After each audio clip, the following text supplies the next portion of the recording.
40 কোটি টাকার ঘড়ি, 19 কোটি টাকার হ্যান্ডব্যাগ। প্রধানমন্ত্রীর সম্পদ দেখে বিশ্ব হতবাক।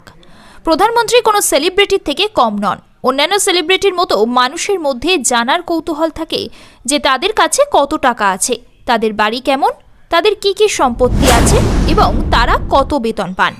বর্তমানে এমনই একজন প্রধানমন্ত্রী তাদের বিশাল সম্পত্তির জন্য আলোচনায় এসেছেন। তাদের সম্পদ এতটাই যে তা দেখে পুরো বিশ্ব বিস্মিত।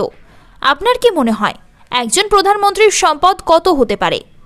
একটু ভেবে দেখুন। 40 কোটি টাকার ঘড়ি আর 19 কোটি টাকার হ্যান্ডব্যাগ শুনেই মাথা ঘুরে গেছে, তাই না? কিন্তু এটাই সত্যি। এত সম্পত্তি থাইল্যান্ডের প্রধানমন্ত্রী প্যাটংটার্ন সিনাওয়াত্রার। প্যাটংটার্ন সিনাওয়াত্রা 2024 সালে থাইল্যান্ডের প্রধানমন্ত্রী হন।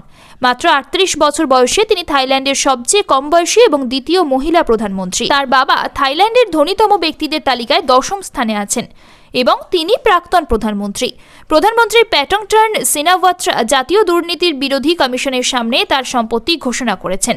তার দেওয়া তথ্য অনুযায়ী তার মোট সম্পত্তির মূল্য প্রায় 13.8 বিলিয়ন বাহাত। এর মধ্যে 11 বিলিয়ন বাহাত বিনিয়োগ এবং নগদ অর্থ রয়েছে এবং প্রায় 1 বিলিয়ন বাহাত ব্যাংকে জমা রয়েছে। বিশ্বাস করা কঠিন, কিন্তু প্যাটংটার্ন সিনাওয়াত্রা এতটাই বিলাসিতার শৌখিন যে তার কাছে 75টি বিলাসবহুল ঘড়ি রয়েছে, যার মূল্য 162 মিলিয়ন বাহাত।